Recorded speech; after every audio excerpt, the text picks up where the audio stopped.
The defeat of the Third Reich did not end with the military surrender. It also dragged down the wives of the main Nazi leaders. In a matter of days, they went from a life of privilege to total ruin. Power, luxury, and security disappeared all at once. At the end of the war, these women were trapped in a limbo with no way out. Persecuted, stigmatized, and marked by their husband's connection, there was no possible refuge. The fall of the regime also meant the destruction of their private lives.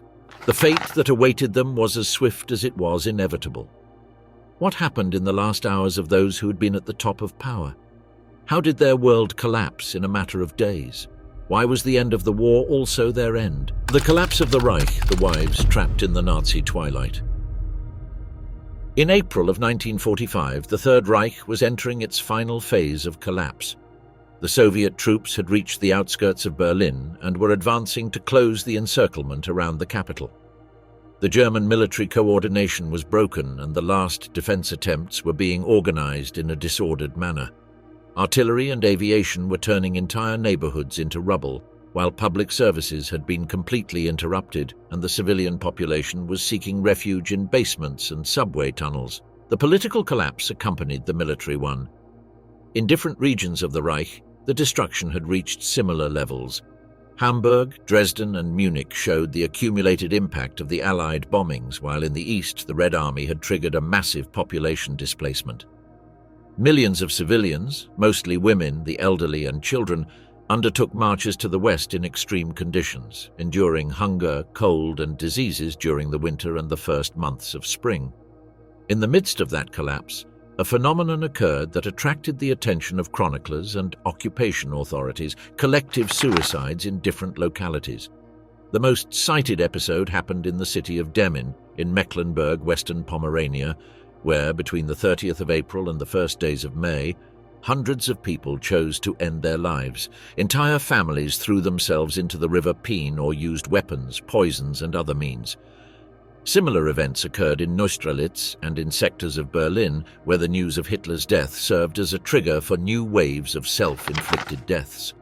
While the common population faced devastation, the wives of the high leaders of the regime were in a different position.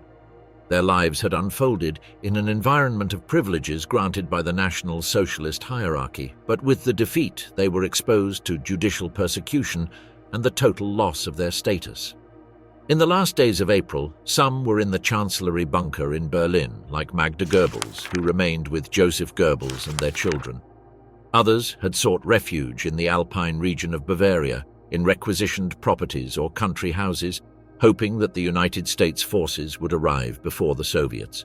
The decisions they had to make were immediate and difficult. Their husbands were absent, dead, fugitives, or had already decided to end their lives. They had to choose between imitating that gesture, escaping with their children, or surrendering to the occupying armies. In practice, all these paths were recorded, reflecting the tension between political loyalty, fear of punishment, and the need to survive. The Allied intelligence teams were searching for the main leaders and from the beginning included their families. Upon arriving at the residences with lists of names and photographs, they often found only the wives and children.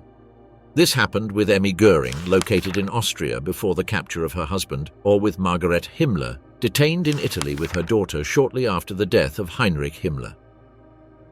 These detentions were not always based on direct accusations, but on the need to obtain information about support networks, movements, and hidden assets. The degree of involvement of these women varied. Some had stayed away from political management, dedicated to their families. Others had participated in women's associations of the party, visited battlefronts, or managed confiscated properties. In the Allied interrogations, the difficulty arose in establishing whether they were companions without influence or active accomplices in the support of the regime. The capitulation of the 8th of May did not mean an immediate closure. During the following weeks, arrests, internments in prisoner camps, and denazification processes were carried out. This system classified the population into categories ranging from main culprits to mere followers. Several wives of leaders were considered beneficiaries of the regime, which implied the loss of assets, work restrictions, and even prison sentences. Public perception also changed. During the Third Reich, they had been presented as models of national virtue, devoted wives, and prolific mothers. After the defeat, those images were transformed into symbols of fanaticism or indifference to the crimes of the state. Some staunchly defended the memory of their husbands, while others chose silence and tried to rebuild their lives under new identities. The children added an additional element of complexity. Many had been trained in the ideology of the party, and the occupation authorities had to decide whether to separate them from their mothers, send them to institutions, or keep them under family guardianship. Documents from the time show debates about whether these minors should be considered victims of a system of indoctrination or potential transmitters of a defeated ideology. In the Soviet zone, the treatment was harsher. The wives of dignitaries captured there were deported in some cases to camps inside the Soviet Union or suffered immediate reprisals at the time of arrest. The available information is fragmentary, but it indicates that those who fell into Soviet hands had fewer chances of reintegrating into German society after the war. The denazification processes revealed diverse behaviors.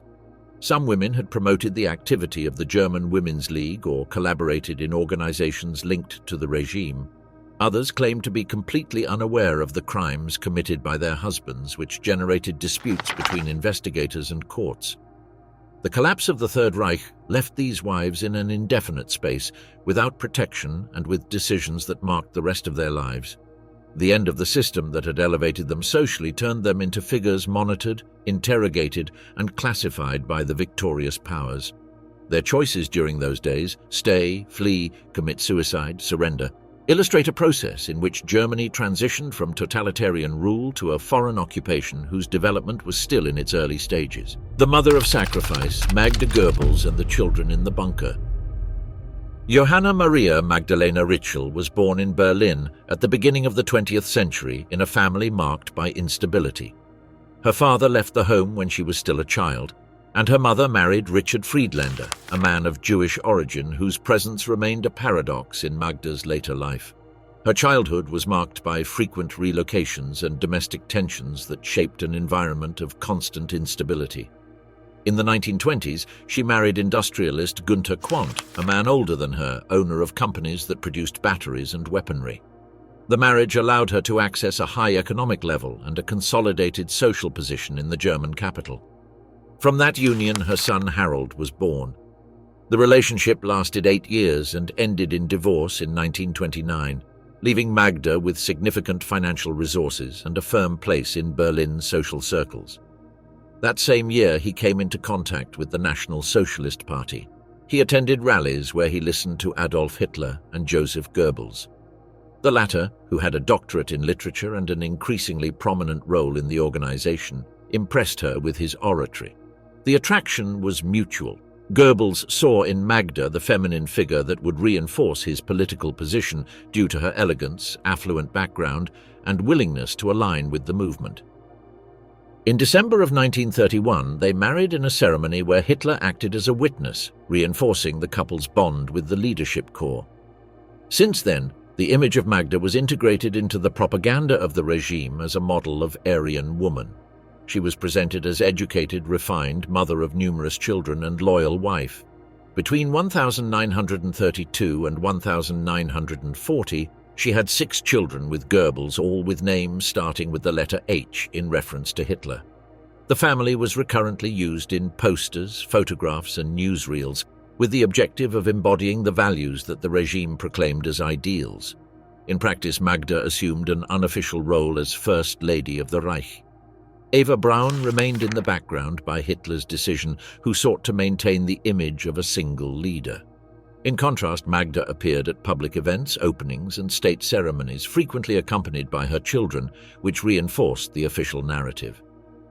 At the same time, she maintained a trusting relationship with Hitler, who visited the Goebbels home and showed closeness to the children. During the years of war, Magda continued her public role, although her health was affected by heart problems. Her house in Berlin became a meeting point for high-ranking officials and a space for political sociability.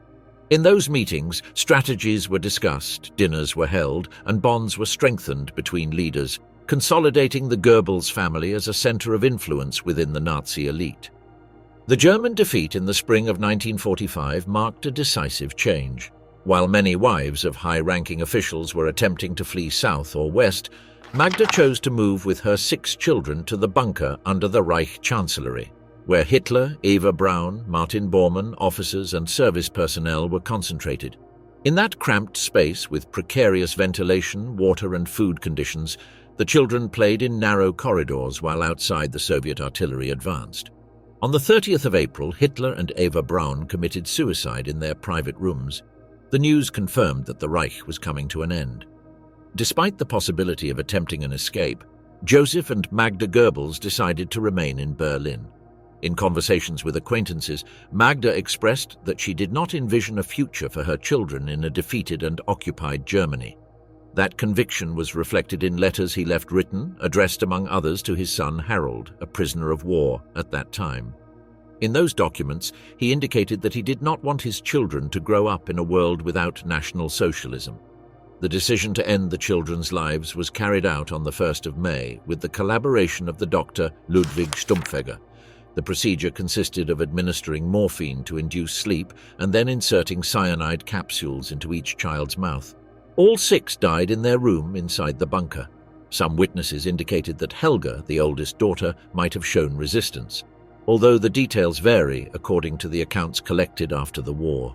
What remains verified is that Magda actively participated in the decision and execution of the act, convinced that it was the only possible option. After the death of their children, Joseph and Magda went up to the Chancellery Garden. There they ingested cyanide, and Joseph also shot his wife before taking his own life. Their bodies were set on fire with gasoline, following the same procedure applied the previous day with Hitler and Eva Braun. The Soviet soldiers later found the charred remains in the vicinity. The farewell letters of Magda constitute a source of special historical interest. In them there are no expressions of regret or distancing from the ideology, but rather the reiteration of loyalty to Hitler and the conviction that life without the regime was meaningless. This attitude reflected a level of identification with National Socialism that even extended to the fate of her own children. The impact was immediate. Among those who had shared the last days in the bunker, the murder of the children was remembered as an act that surpassed even the daily brutality of the war. For the Allies, the discovery of the bodies became a symbol of the regime's fanaticism. The news spread quickly after the German capitulation and appeared in the press as an example of how far loyalty to the defeated system could go. The figure of Magda Goebbels became permanently associated with that episode. While other wives of leaders sought to survive in the new context, she represented the decision to take loyalty to the regime to the extreme at the very moment of its collapse. That choice marked the beginning of a debate that would extend throughout the post-war period about the responsibility of women in the Nazi circle and the limits between ideological conviction and survival. The guardian of the SS, Margarete Himmler, under the shadow of power. Healthcare training defined the early years of Margarete Boden. As a nurse during the Great War, she cared for wounded soldiers in field hospitals on the Western Front, where she faced the routine of severe injuries and death. The discipline acquired in those circumstances accompanied her in her subsequent career. After the armistice, she became involved with the German Red Cross and, thanks to the financial support of her father, opened a small private clinic that granted her economic stability and professional independence. The meeting with Heinrich Himmler took place in 1927 at a conference of the then local leader of the party. He was a young man with political aspirations without many resources, while she was older, divorced, and of Protestant faith, conditions that generated reluctance in Himmler's Catholic family. Even so, the relationship prospered through constant correspondence, consolidated with the marriage celebrated in 1928. The following year, Gudrun was born, her only daughter, coinciding with Margaret's membership in the National Socialist Party. The membership was not a mere formality, but a commitment reflected in her active participation in the party's women's activities. Her residence became a meeting place for officers' wives, strengthening bonds of ideological sociability. Himmler's rise within the SS progressively transformed Margarete's life. From her position as the Reichsführer SS's wife, she organized receptions, participated in official ceremonies, and oversaw charitable activities related to the party structure. Her role extended beyond the domestic sphere. The networks of wives around the Nazi leaders functioned as a complementary mechanism to strengthen the cohesion of the regime. At the same time, Margarete consolidated her career in the healthcare sector. She held positions in the German Red Cross, oversaw hospitals, and coordinated medical centers in Berlin and Brandenburg. Her experience allowed her to advance to management roles where she managed medical resources and staff training. With the onset of the war, her responsibilities expanded. She traveled to occupied territories and documented in personal diaries her visits to cities such as Posen, Łódź, and Warsaw in 1900–140, where she recorded impressions marked by the racial language typical of the National Socialist ideology. Private correspondence confirms the solidity of her political convictions. In letters to family members, she expressed admiration for Hitler and pride in her husband's position. Even in 1945, when defeat was imminent, she wrote about Heinrich's exceptional destiny and his role as a national reference, a vision that reflects ideological adherence in the final months of the regime. The marital relationship deteriorated from 1941, when Margarete learned of Himmler's relationship with his secretary Hedwig Potthast, with whom he had 2 children. However, the situation did not alter her public stance. She continued to present herself as the legitimate wife of the Reichsführer SS and maintained her functions in events and associations. After Himmler's suicide in May of 1945, Margarete tried to seek refuge in northern Italy with Gudrun. There they were arrested by American troops on the 13th of May. From then on, a period of internments began in different detention centers in Italy, France, and Germany. During interrogations, she insisted that she had never participated in political decisions and that her life had been limited to the family and health fields. However, the Allies had extracts from her correspondence and diary fragments that showed expressions of anti-Semitism and open support for the regime. The denazification procedures lasted for almost a decade. Between 1948 and 1953, she faced 3 separate processes. The defense argued that she was unaware of her husband's crimes, but the documents contradicted that claim. Finally, in 1953, a court ruled that Margarete should not be considered responsible for specific crimes, although she was indeed a beneficiary of the National Socialist system. The penalty included 30 days of punitive labor, loss of civil rights, withdrawal of the state pension, and professional restrictions. From that moment, she adopted an invisibility profile. She regained her maiden name, Boden, and moved to live with her sister in Hiepen in North Rhine-Westphalia. She refused interviews, avoided any public appearance, and sought to go unnoticed. While she chose silence, her daughter Gudrun took an opposite path. Gudrun became an active figure in organizations supporting former members of the SS, like Stille Hilfe, and maintained contacts with networks of former leaders, extending post-war loyalty to the ideology from which her mother had publicly distanced herself. Margarete died on the 25th of August, 1967, at the age of 74. Her passing went unnoticed, with no mentions in the press or public ceremonies. With her disappeared one of the few wives of Nazi leaders who had left written records where she explicitly expressed her adherence to the regime, documents that today allow us to observe the mentality of those who, from privileged social positions, firmly supported the ideology of the Third Reich. Broken destiny, Gerda Bormann facing cancer.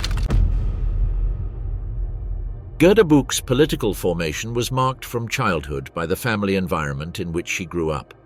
She was born in Konstanz, in a home where the ideas of the National Socialist movement were present before the party gained national notoriety. Her father, Walter Buch, was one of the earliest members and later the supreme judge of the party court, responsible for ensuring internal discipline and sanctioning ideological deviations. In that atmosphere, adherence to a radical nationalist and openly anti-Semitic thought was transmitted as a natural element of domestic life. In 1929, she married Martin Bormann, an administrative official who was beginning to stand out for his organizational effectiveness and his unconditional loyalty to Hitler. The marriage was enthusiastically received by Walter Buch, who saw in his son-in-law a man with the potential to rise in the party hierarchy. From the start, the marital relationship also functioned as a political alliance between families that had made an early commitment to the movement. Over the following years, Gerda and Martin formed a large family. Between 1930 and 1943, 10 children were born. Their upbringing was defined by the ideological principles of the regime. veneration of the Führer, absolute obedience to the party, and acceptance of the racial doctrine. The family's daily life was imbued with these teachings, integrating the domestic sphere into the political project. The rise of Martin Bormann consolidated that situation. Since 1933, his role within the party progressively expanded until he reached, in 1941, the position of Hitler's private secretary. Control over the Führer's schedule gave him decisive influence. For Gerda, this new context meant the move to residences linked to central power, a home in Berlin, stays in properties near the Chancellery, and a frequent presence at the Berghof, Hitler's Alpine residence. In these spaces, she coincided with other wives of leaders such as Eva Braun, Magda Goebbels, and Emmy Goering. Although Gerda was not a prominent figure in official propaganda, she played relevant roles in the private sphere. She organized gatherings, participated in social events, and maintained an active role in transmitting ideological values within the family nucleus. Gerda's personal correspondence confirms her adherence to the regime's ideology. Her letters contain expressions of anti-Semitism and nationalist fervor, as well as constant praise for her husband's position. These documents also show the normalization of privileged access to goods and properties obtained through confiscation and dispossession. The family's life unfolded between stays at the Berghof, trips to mountain residences, and a constant supply of material resources that came from the state apparatus. During the war years, Gerda's indirect influence was maintained through the networks of wives who contributed to consolidating the cohesion of the leading circle. These social links reinforced the party hierarchies and ensured the transmission of the ideology in family settings. Gerda consistently participated in this network, upholding her husband's prestige and educating her children according to the established principles. In the final months of the conflict, when the German defeat was imminent, Gerda faced the need to protect her children from the advance of the Red Army. While Martin remained in Berlin with Hitler, she organized the evacuation of the family to the south. In April of 1945, the move towards Bavaria and subsequently towards South Tyrol began. To facilitate the movement, she adopted a false identity, presenting herself as a director of an orphanage, and disguised 4 of her children as children without families. The others stayed in Berlin in the care of their father, which divided the family into 2 groups at a time of total collapse. On the 2nd of May, after Hitler's suicide, Martin Bormann attempted to escape from the German capital along with other high-ranking officials. He was last seen near the Lehrte station. The absence of conclusive evidence fueled contradictory rumors: death under Soviet fire, suicide by cyanide, or possible escape abroad. This uncertainty persisted for decades. In South Tyrol, Gerda began to show severe symptoms of illness. A local doctor diagnosed advanced stage uterine cancer. A few days later, British troops found her with her children. She was not sent to a prisoner camp, but instead admitted to a hospital in Merano designated for detainees. There she underwent surgery that failed to stop the progression of the disease. Her condition worsened rapidly over the following weeks. In his last days, he made the decision to convert to Catholicism. The religious change occurred in the context of a terminal illness and under the custody of the occupying forces. On the 23rd of March of 1946, he passed away at 36 years of age, without confirmed information about the fate of his husband. The death of Gerda left 10 children in a precarious situation. After the war, some were sent to state institutions, others remained in the care of distant relatives. Among them stood out the figure of Martin Bormann Jr., who years later entered the Catholic Church and was ordained a priest. His path contrasted with the upbringing received in the family home, defined in his childhood by devotion to the regime. The disappearance of Martin Bormann kept a public debate open for decades.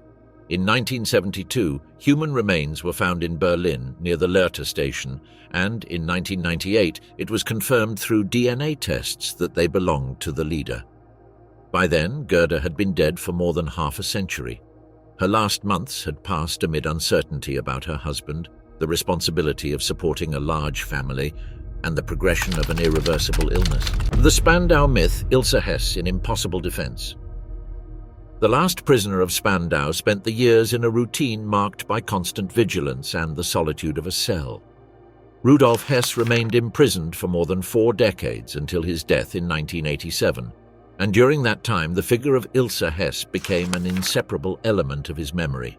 Her life transformed into a parallel political project, publicly maintaining the image of her husband and presenting his trajectory as that of a man misunderstood by his time. The transformation began in May of 1941. That early morning, Rudolf took off in a military plane heading to Scotland with the intention of negotiating a peace directly with the United Kingdom. The operation ended with his immediate capture and imprisonment in the Tower of London. For Hitler and the regime, that flight was an incomprehensible betrayal. Hess was declared mentally ill, removed from his position and erased from official memory. In the private sphere, however, Ilse took a different stance. She defended the idea that he had acted driven by pacifist convictions and that history would one day recognize his gesture as a personal sacrifice. During the following years, while the war continued, Ilse maintained censored correspondence with her husband. In those letters, she began to build the narrative that she would later publicly disseminate. Rudolf had not been a deserter, but a visionary who tried to prevent a prolonged war between European nations. The German defeat in 1945 placed them both in critical positions. Rudolf was transferred to Nuremberg to be tried alongside the main leaders, while Ilse was arrested in June of 1947 in Munich and interned in Allied camps to be investigated for her link with the Nazi elite. The interrogations presented her as a complex case. On the one hand, she had remained on the sidelines of official charges. On the other, she had belonged to the inner circle of the regime since the early years. In her statements, she insisted that her life had been domestic and private, denying any responsibility in politics. However, the archives showed her early militancy in the party and her closeness to support structures for the hierarchy. In 1948, a denazification court classified her as Mitläufer, a category reserved for those who had followed the regime without direct involvement in specific crimes. The sanction included restrictions of civil rights and limitations on public activities, but it allowed her to regain her freedom of movement. Rudolf's life sentence in Nuremberg did not weaken his efforts. On the contrary, it reinforced his determination to support his cause. In 1952, he published England, Nuremberg, Spandau, Ein Schicksal in Briefen, a volume of correspondence that presented her husband as a political prisoner victim of a disproportionate sentence. The work, circulated in revisionist circles, attracted the attention of sympathizers and placed Ilse at the center of a network of international contacts seeking to keep alive the legacy of former leaders. Within that network was the organization Stille Hilfe, which offered financial and legal assistance to former members of the SS and others convicted by post-war trials. Ilse collaborated with these networks, facilitating the dissemination of books, articles, and lectures that reinforced the narrative of Rudolf as an unjustly punished pacifist. Her house in the Bavarian Alps became a meeting point for visitors who came from Germany, Austria, and other European countries, interested in expressing solidarity and obtaining direct contact with the widow of the Spandau prisoner. Prison visits became a constant ritual. The regulations allowed for half-hour meetings under strict supervision. On each occasion, Ilse conveyed news to Rudolf about the campaigns in his favor, provided him with information about the activity of revisionist circles, and received instructions from him on how to continue the dissemination work outside. These meetings strengthened the bond between them and fostered the image of a common cause. Throughout the 60s and 70s, Ilse expanded her publications and gave interviews to sympathetic media. The storyline was repeated in every intervention. Rudolf had tried to save Europe from a devastating war, had sacrificed his career for a moral gesture, and had been unjustly condemned for being ahead of his time. This discourse resonated in sectors that rejected the official Nuremberg narrative and served as a unifying element for international networks of sympathizers. In parallel, public campaigns were organized that included petitions to Western governments for the release of Rudolf, letters to international institutions, and demonstrations by small but active groups. Every anniversary of the flight to Scotland was remembered as a symbolic date, commemorations that Ilse used to maintain media attention and reinforce the narrative of sacrifice. On the 17th of August 1987, Rudolf Hess was found dead in his cell in Spandau at 93 years old. The authorities reported that it was a suicide by hanging. Ilse immediately rejected this version and claimed that he had been murdered to prevent his release.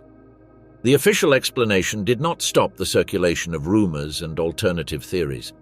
International neo-Nazi groups adopted the murder thesis and turned Hess into a martyr for their cause. After the death of Rudolf, Ilse's house in Hinterland continued to receive visitors. Pilgrimages organized on commemorative dates, private gatherings, and international correspondence kept the image of the deceased leader alive. Ilse continued to participate in these activities, overseeing the publication of materials and responding to letters from sympathizers from different countries. His life ended on the 7th of September 1995 in the same Alpine locality where he had established his permanent residence. For more than half a century, he had dedicated his existence to upholding the image of Rudolf Hess, maintaining a narrative built around marital fidelity and the political advocacy of a leader who went from being the Führer's deputy to a perpetual prisoner of Spandau. Silence after Nuremberg, Nazi widows in the post-war period. The Nuremberg trials exposed the magnitude of the Third Reich's crimes and placed its leaders at the center of a judicial process that would shape the post-war era. International attention focused on the defendants, but around them also emerged the figures of their wives, faced with the task of surviving in a devastated country under the gaze of the victors. Each had to find a way to adapt to a new order in which her name was directly associated with a defeated regime. Emmy Sonnemann had achieved public notoriety long before becoming the wife of one of the most powerful leaders of the Reich. Born in Hamburg, she began a career as a theater actress in the Weimar Republic. In 1935, she married Hermann Göring, then Minister of Aviation and the second man in hierarchy within the regime. The wedding was a state event, celebrated with grandeur in Berlin and covered by the official press. Since then, Emmy was presented as the unofficial First Lady of the Reich, a role that involved representing elegance and refinement at official events and diplomatic ceremonies. During the following years, he organized receptions at Karinhall Palace, Göring's personal residence, where ambassadors, ministers, and high-ranking military officers paraded. Luxury was part of the staging. Dresses by exclusive designers, seized jewelry, and works of art from collections confiscated from Jewish families. The propaganda portrayed Emmy as a symbol of distinction, although in the inner circle she was known for her rivalry with Eva Braun. While Hitler kept his relationship with Braun secret to preserve the image of a celibate leader, Emmy occupied the visible position in the Reich's social life. The defeat of 1945 drastically changed their situation. Hermann's arrest in May of that year meant the immediate confiscation of all his properties. Emmy was detained and separated from her daughter Edda, who was then 7 years old.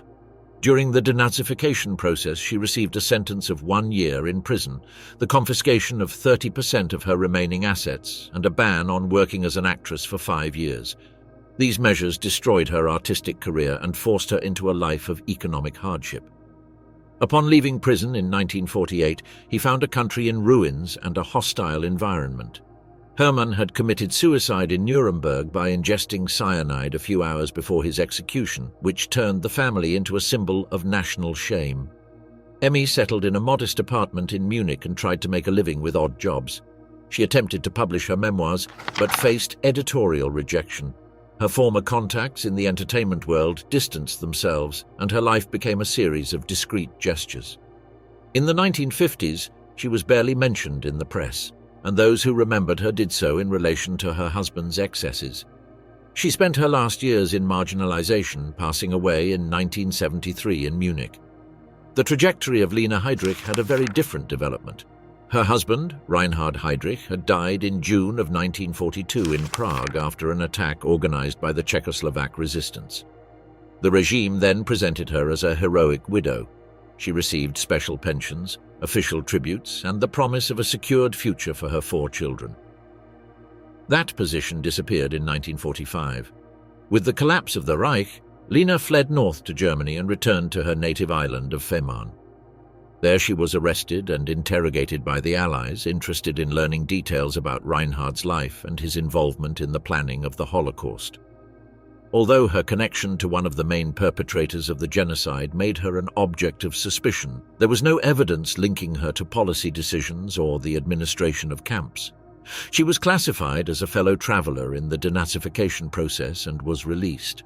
However, unlike other wives who chose silence, Lina opted for a strategy of confrontation.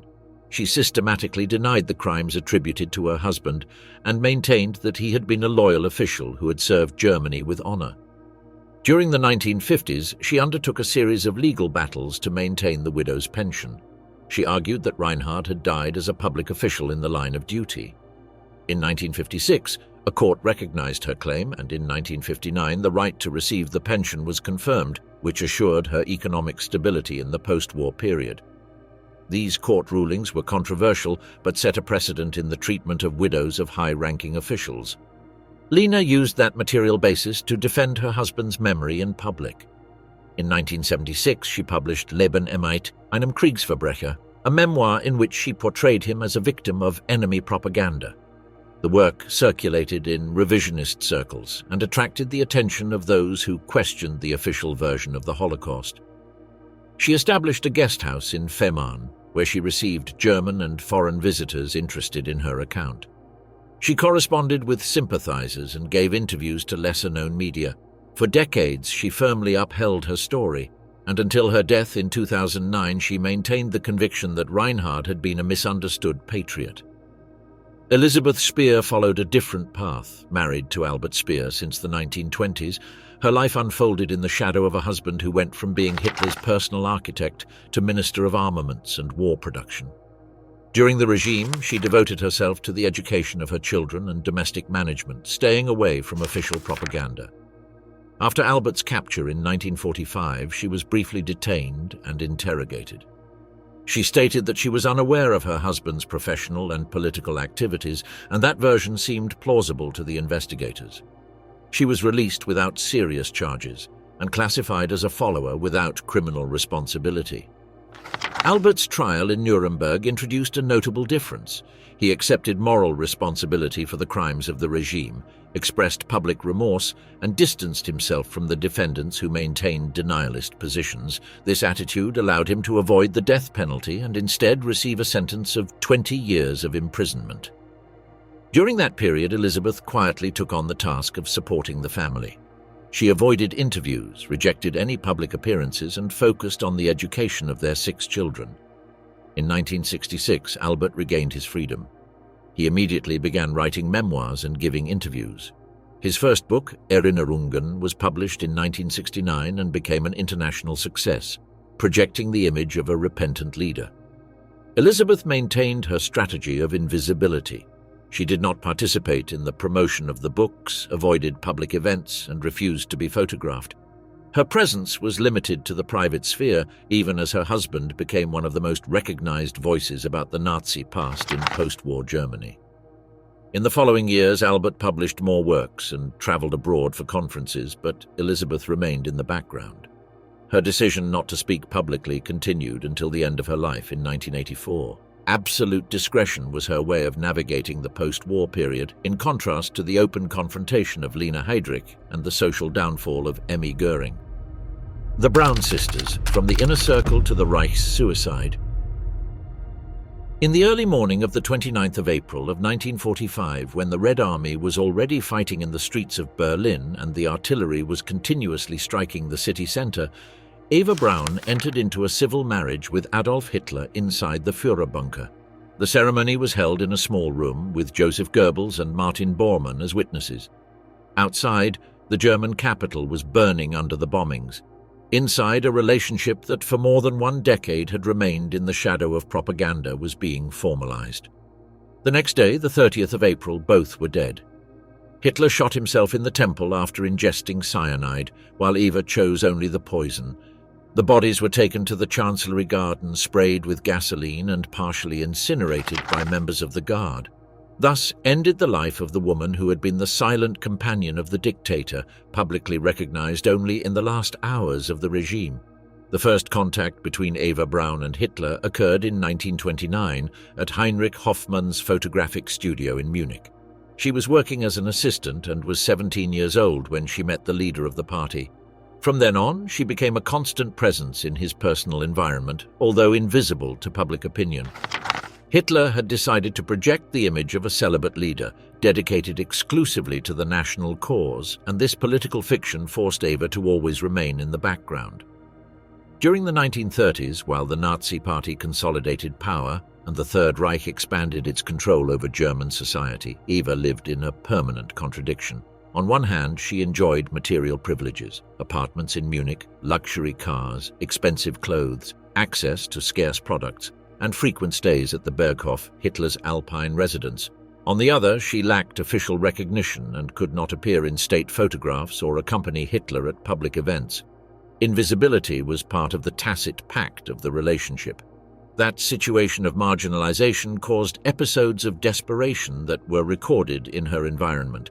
In 1932, she attempted suicide by ingesting sleeping pills. 3 years later, she shot herself with her father's pistol, surviving after receiving immediate medical attention. These gestures were interpreted by those around her as attempts to gain more attention from Hitler, who on each occasion responded by granting her new privileges, more material security and closer proximity to his inner circle, although without altering the condition of public discretion. With the beginning of the war in 1939, Eva's position remained unchanged. Unlike wives of leaders like Magda Goebbels or Emmy Goering, she did not participate in women's associations or perform visible political roles. Her role was limited to the private life of the Berghof, where she organized movie sessions, musical evenings, and recreational activities for Hitler and his companions.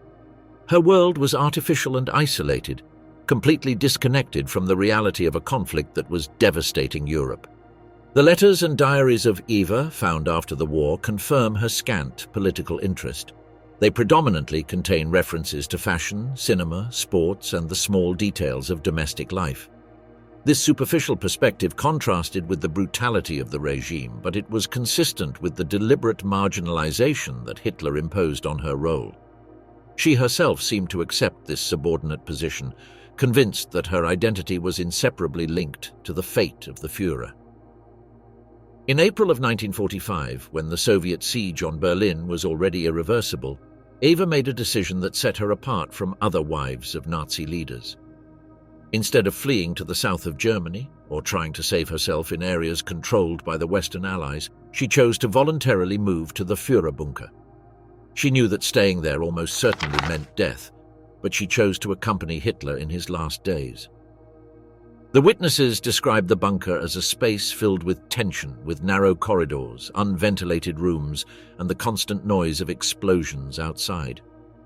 Eva spent her last days in that claustrophobic environment, organizing small dinners, sharing bottles of champagne, and trying to maintain an appearance of normality. Her gestures contrasted with the despair of the officers and officials who knew the military collapse was imminent. The marriage celebrated on the 29th of April was the belated recognition of her role in Hitler's private life. The ceremony lasted barely minutes and was followed by a breakfast where coffee and pastries were served. In the following hours, Eva wrote farewell letters and said goodbye to the staff members. On the morning of the 30th of April, she locked herself in a room in the bunker with Hitler, and both ended their lives. The family history of the Braun sisters added more tragic episodes to that line of events. Gretel Braun, the youngest, had married in June of 1944 with Hermann Fegelein, SS officer and Himmler's personal liaison with Hitler. The wedding was held at the Berghof in the presence of the elite of the regime. However, in April of 1945, Fegelein was arrested after trying to flee Berlin. He was accused of desertion and executed by order of Hitler on the 28th of April, just 2 days before his own suicide. Gretel was widowed at 30 years old and pregnant with her first daughter. On the 5th of May, 1945, in the days immediately following the German surrender, she gave birth to a girl whom she named Eva Barbara in tribute to her deceased sister. Gretel was later detained by Allied forces and subjected to a denazification process. She was classified as a minor sympathizer, which allowed her to regain her freedom relatively quickly. In 1954, she married Kurt Berlinghoff, with whom she remained until her death in 1987. Eva Barbara's life was marked by the weight of the surname. During her youth, she tried to lead a normal life, but the memory of her mother and the connection with Hitler always accompanied her. In 1971, after the death of her boyfriend in a car accident, she decided to commit suicide at 26 years old. Her death closed the direct lineage of the Braun family, adding one more episode to the chain of tragedies. Ilse Braun, the older sister, had also worked in Heinrich Hoffmann's studio and had maintained some closeness with Hitler in the early years, though without reaching the notoriety of Eva or Gretel. After the war, she avoided any public exposure. She did not write memoirs or give interviews and lived discreetly in Bavaria until her death in 1979. Her strategy of absolute silence kept her away from scrutiny and left her in obscurity, leaving hardly any documentary traces of her later life. The collective fate of the three sisters was linked to Eva's path. Her closeness to Hitler had elevated the family to a position of privilege during the years of the Reich, but the defeat dragged each one towards paths marked by loss, marginality, or anonymity. Eva chose death in the bunker. Gretel survived between early widowhood and her daughter's suicide, and Ilse disappeared into the discretion of a life without public traces.